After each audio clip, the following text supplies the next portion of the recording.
Aujourd'hui, dans l'Union européenne, nous allons parler de la fin du changement d'heure. La Commission européenne laisse la liberté aux États de choisir leur fuseau horaire.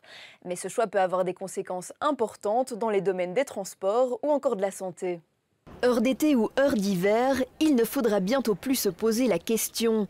Mais cette proposition d'abandon du changement d'heure par la Commission européenne en septembre 2018 inquiète les compagnies aériennes. Elles craignent que, sans une harmonisation totale entre tous les États membres, le transport aérien soit plongé dans le chaos.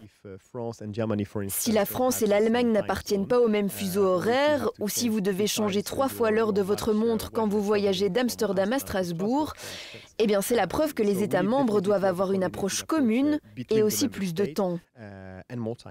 Plus de temps, car les compagnies aériennes devraient, selon elles, effectuer une immense reprogrammation des vols, notamment pour les longs courriers.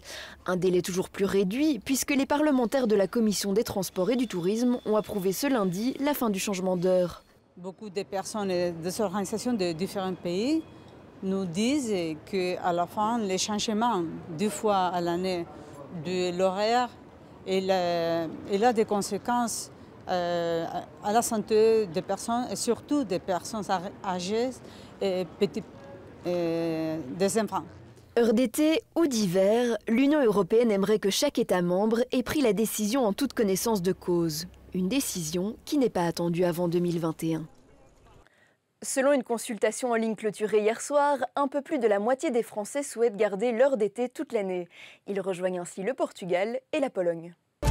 Les États-Unis ont rétabli le statut diplomatique de la représentation de l'Union européenne à Washington après l'avoir rétrogradé à la fin de l'an dernier. À l'occasion de l'arrivée du nouvel ambassadeur, Stavros Lambrinidis, le ministère des Affaires étrangères américain a annoncé que cette représentation était à nouveau équivalente aux ambassadeurs nationaux. L'Union européenne a prolongé d'1 an les sanctions à l'encontre de 12 Ukrainiens, tous membres du gouvernement pro-russe de l'ancien président Yanukovych. Ils sont jugés responsables du détournement de fonds publics ukrainiens ou d'abus de pouvoir, avec comme conséquence le gel de leurs avoirs depuis mars 2014. Les péages routiers impayés pourraient bientôt appartenir au passé. L'Union européenne est en train de créer un nouveau système de partage des informations. Ce système permettra l'échange entre États membres des données nationales relatives à l'immatriculation des véhicules. Les conducteurs qui ne payent pas les péages routiers seraient ainsi plus facilement identifiés.